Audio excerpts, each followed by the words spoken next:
प्यार से विवाह तक का सफर इतना लंबा होगा, उन्होंने सोचा न था। 2 युवा दिलों ने दाम्पत्य जीवन के सपने संजोने शुरू कर दिए थे, लेकिन इंतजार की घड़ियां बढ़ती ही जा रही थीं। मुझे गुमसुम और उदास देखकर माँ ने कहा, क्या बात है रति, तू इस तरह मुंह लटकाए क्यों बैठी है? कई दिन से मनोज का भी कोई फोन नहीं आया। दोनों ने आपस में झगड़ा कर लिया क्या? नहीं माँ, रोज रोज क्या बात करें। कितने दिनों से शादी की तैयारी कर रहे थे, सब व्यर्थ हो गई। यदि मनोज के दादाजी की मौत न हुई होती तो आज तेरी शादी को 15 दिन हो चुके होते। वह काफी बूढ़े थे। 13वीं के बाद शादी हो सकती थी, पर तेरे ससुराल वाले बड़े दकियानूसी विचारों के हैं। कहते हैं कि साए नहीं है, अब तो 5-6 महीने बाद ही शादी होगी। हमारी तो सब तैयारी व्यर्थ हो गई। शादी के कार्ड बंट चुके थे, फंक्शन हॉल को, कैटरर्स को, सजावट करने वालों को और भी कई लोगों को एडवांस पेमेंट कर चुके थे। 6 महीने शादी सरकाने से अच्छा खासा नुकसान हो गया है। इसी बात से तो मनोज बहुत डिस्टर्ब है माँ, पर कुछ कह नहीं पाता। बेटा, हम भी कभी तुम्हारी उम्र के थे। तुम दोनों के एहसास को समझ सकते हैं, पर हम चाह कर भी कुछ नहीं कर सकते। मैंने तो तेरी सास से कहा भी था कि साए नहीं है तो क्या हुआ, अच्छे काम के लिए सब दिन शुभ होते हैं। अब हमें शादी कर देनी चाहिए। मेरा इतना कहना था कि वह तो भड़क गईं और कहने लगीं, आपके लिए सब दिन शुभ होते होंगे, पर हम तो सायों में भरोसा करते हैं। हमारा इकलौता बेटा है। हम अपनी तरफ से पुरानी मान्यताओं को अनदेखा कर मन में कोई वहम पैदा नहीं करना चाहते। रति सोचने लगी कि मम्मी इससे ज्यादा क्या कर सकती हैं, और मैं भी क्या करूं। मम्मी को कैसे बताऊं कि मनोज क्या चाहता है। नर्सरी से इंटर तक हम दोनों साथ साथ पढ़े थे, किंतु दोस्ती इंटर में आने के बाद ही हुई थी। इंटर के बाद मनोज इंजीनियरिंग करने चला गया और मैंने B.SC मेन दाखिला ले लिया था। कॉलेज अलग होने पर भी हम दोनों छुट्टियों में कुछ समय साथ बिताते थे। बीच में फोन पर बातचीत भी कर लेते थे, कंप्यूटर पर चैट हो जाती थी। MSc में आते ही मम्मी पापा ने शादी के लिए लड़का तलाशने की शुरुआत कर दी। मैंने कहा भी कि मम्मी MSc के बाद शादी करना, पर उनका कहना था कि तुम अपनी पढ़ाई जारी रखो। शादी कौन सी अभी हुई जा रही है, अच्छा लड़का मिलने में भी समय लगता है। शादी की चर्चा शुरू होते ही मनोज की छवि मेरी आंखों में तैर गई थी। यूं हम दोनों एक अच्छे मित्र थे, पर तब तक शादी करने के वादे हम दोनों ने एक दूसरे से नहीं किए थे। साथ मिलकर भविष्य के सपने भी नहीं देखे थे, पर मम्मी द्वारा शादी की चर्चा करने पर मनोज का ख्याल आना, क्या इसे प्यार समझूं? क्या मनोज भी यही चाहता है? कैसे जानूं उसके दिल की बात? मुलाकात में मनोज से मम्मी द्वारा शादी की पेशकश के बारे में बताया तो वह बोला, इतनी जल्दी शादी कर लोगी? अभी तो तुम्हें 2 वर्ष MSc करने में ही लगेंगे। फिर कुछ सोचते हुए बोला था, सीधे सीधे बताओ, क्या मुझसे शादी करोगी? पर अभी मुझे सेटल होने में कम से कम 2-3 वर्ष लगेंगे। प्रसन्नता की एक लहर तन मन को छू गई थी। सच कहूं मनोज, जब मम्मी ने शादी की बात की तो एकदम से मुझे तुम याद आ गए थे। क्या यही प्यार है? मैं समझता हूँ यही प्यार है। देखो, जो बात अब तक नहीं कह सका था, तुम्हारी शादी की बात उठते ही मेरे मुंह पर आ गई और मैंने तुम्हें प्रपोज कर डाला। अब जब हम दोनों एक दूसरे से चाहत का इजहार कर ही चुके हैं, तो फिर इस विषय में गंभीरता से सोचना होगा। सोचना ही नहीं होगा रति, तुम्हें अपने मम्मी पापा को इस शादी के लिए मनाना भी होगा। क्या तुम्हारे घर वाले मान जाएंगे? देखो, अभी तो मेरा इंजीनियरिंग का अंतिम साल है। मेरी कैट की कोचिंग भी चल रही है, उसकी भी परीक्षा देनी है। वैसे हो सकता है इस साल किसी अच्छी कंपनी में प्लेसमेंट मिल जाए, क्योंकि कॉलेज में बहुत सी कंपनियां आती हैं और जॉब ऑफर करती हैं। अच्छा ऑफर मिला तो मैं स्वीकार कर लूंगा, और जैसे ही शादी की चर्चा शुरू होगी मैं तुम्हारे बारे में बता दूंगा। प्यार का अंकुर तो हमारे बीच पनप ही चुका था, और हमारा यह प्यार अब जीवन साथी बनने के सपने भी देखने लगा था। अब इसका जिक्र अपने अपने घर में करना जरूरी हो गया था।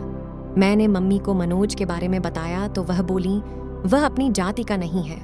यह कैसे हो सकता है? तेरे पापा तो बिल्कुल नहीं मानेंगे। क्या मनोज के माता पिता तैयार हैं? अभी तो इस बारे में उसके घर वाले कुछ नहीं जानते। फाइनल परीक्षा होने तक मनोज को किसी अच्छी कंपनी में जॉब का ऑफर मिल जाएगा, और रिजल्ट आते ही वह कंपनी ज्वाइन कर लेगा। उसके बाद ही वह अपने मम्मी पापा से बात करेगा। क्या जरूरी है कि वह मान ही जाएंगे? मम्मी, मुझे पहले आपकी इजाजत चाहिए। यह फैसला मैं अकेले कैसे ले सकती हूँ? तुम्हारे पापा से बात करनी होगी। उनसे बात करने के लिए मुझे हिम्मत जुटानी होगी। यदि पापा तैयार नहीं हुए तो तुम क्या करोगी? करना क्या है मम्मी? शादी होगी तो आपके आशीर्वाद से ही होगी, वरना नहीं होगी। इधर मेरा MSc फाइनल शुरू हुआ। उधर इंजीनियरिंग पूरी होते ही मनोज को एक बड़ी कंपनी में अच्छा स्टार्ट मिल गया था और यह भी करीब करीब तय था कि भविष्य में कभी भी कंपनी उसे US भेज सकती है। मनोज के घर में भी शादी की चर्चा शुरू हो गई थी। मैंने मम्मी को जैसे तैसे मना लिया था और मम्मी ने पापा को, किंतु मनोज की मम्मी इस विवाह के लिए बिल्कुल तैयार नहीं थी। इस फैसले से मनोज के घर में तूफान उठ खड़ा हुआ था। उसके घर में पापा से ज्यादा उसकी मम्मी की चलती है। ऐसा एक बार मनोज ने ही बताया था। मनोज ने भी अपने घर में ऐलान कर दिया था कि शादी करूंगा तो रति से, वरना किसी से नहीं। आखिर मनोज के बहन बहनोई ने अपनी तरह से मम्मी को समझाया था। मम्मी, आपकी यह जिद मनोज को आपसे दूर कर देगी। आजकल बच्चों की मानसिक स्थिति का कुछ पता नहीं चलता कि वह कब क्या कर बैठे। आज के ही अखबार में समाचार है कि माता पिता की स्वीकृति न मिलने पर प्रेमी प्रेमिका ने आत्महत्या कर ली। वह दोनों बालिग हैं। मनोज अच्छा कमा रहा है। वह चाहता तो अदालत में शादी कर सकता था, पर उसने ऐसा नहीं किया और आपकी स्वीकृति का इंतजार कर रहा है। अब फैसला आपको करना है। मनोज के पिता ने कहा था, बेटा, मुझे तो मनोज की इस शादी से कोई ऐतराज नहीं है। लड़की पढ़ी लिखी है, सुंदर है, अच्छे परिवार की है और सबसे बड़ी बात मनोज को पसंद है। बस हमारी जाति की नहीं है तो क्या हुआ, पर तुम्हारी मम्मी को कौन समझाए? जब सब तैयार हैं तो मैं ही उसकी दुश्मन हूँ क्या? मैं ही बुरी क्यों बनूं? मैं भी तैयार हूँ। मम्मी का इरादा फिर बदले इससे पहले ही मंगनी की रस्म पूरी कर दी गई थी। तय हुआ था कि मेरी MSc पूरी होते ही शादी हो जाएगी। मंगनी हुए 1 साल हो चुका था। शादी की तारीख भी तय हो चुकी थी।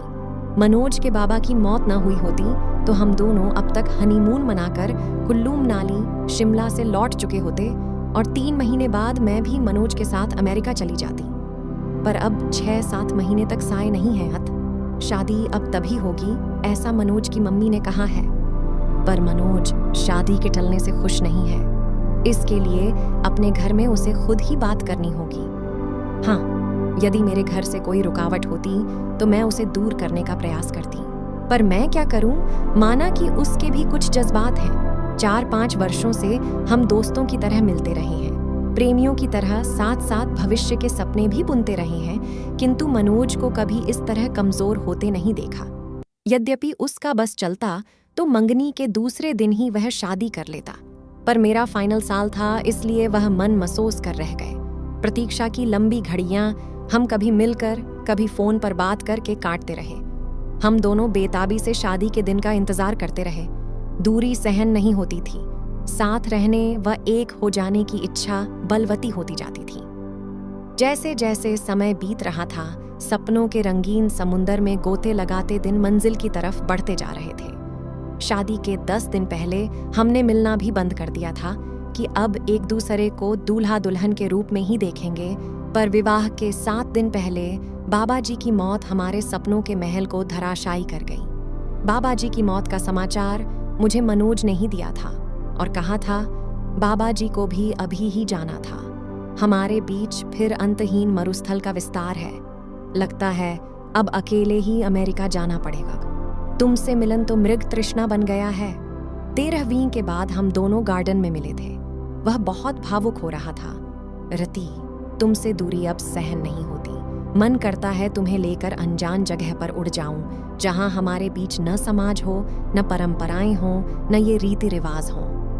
2 प्रेमियों के मिलन में समाज के कायदे कानून की इतनी ऊंची बाड़ खड़ी कर रखी है कि उनकी सब्र की सीमा ही समाप्त हो जाए।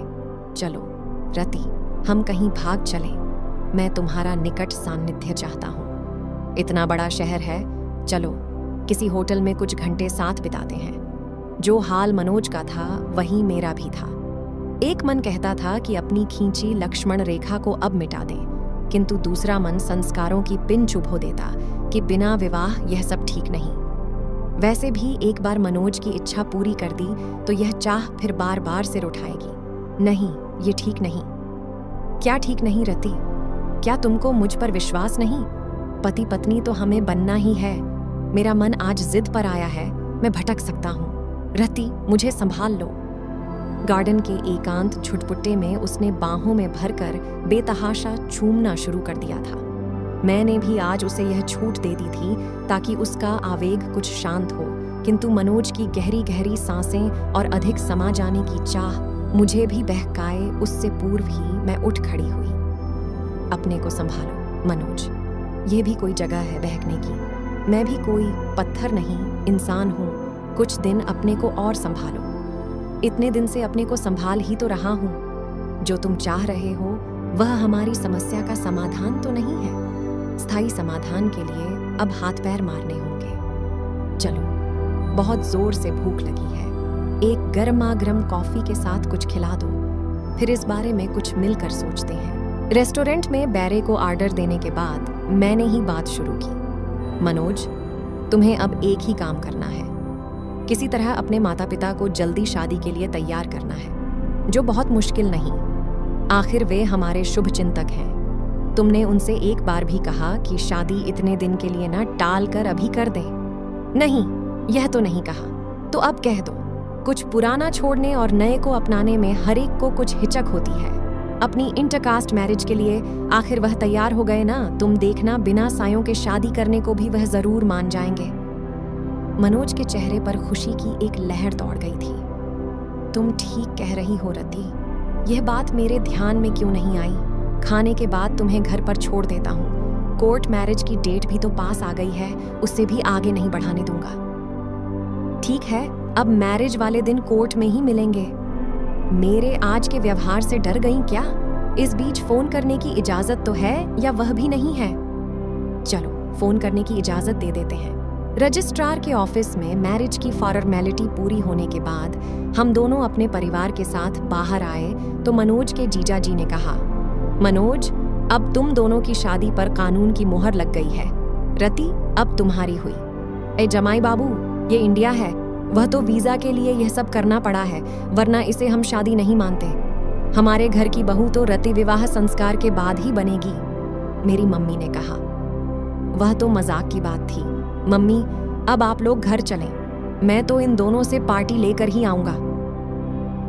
होटल में खाने का ऑर्डर देने के बाद मनोज ने अपने जीजा जी से पूछा, जीजा जी, मम्मी तक हमारी फरियाद अभी पहुंची या नहीं? साले साहब, क्यों चिंता करते हो? हम दोनों हैं ना तुम्हारे साथ। अमेरिका आप दोनों साथ ही जाओगे। मैंने अभी बात नहीं की है, मैं आपकी इस कोर्ट मैरिज हो जाने का इंतजार कर रहा था। आगे मम्मी को मनाने की जिम्मेदारी आपकी बहन ने ली है। इससे भी बात नहीं बनी तो फिर मैं कमान संभालूंगा। हाँ भैया, मैं मम्मी को समझाने की पूरी कोशिश करूंगी। हाँ, तू कोशिश कर ले, न माने तो मेरा नाम लेकर कह देना। आप अब शादी करो या न करो, भैया भाभी को साथ लेकर ही जाएंगे। वाह भैया, आज तुम सचमुच बड़े हो गए हो। आफ्टर ऑल, अब मैं एक पत्नी का पति हो गया हूँ। ओके भैया, अब हम लोग चलेंगे। आप लोगों का क्या प्रोग्राम है?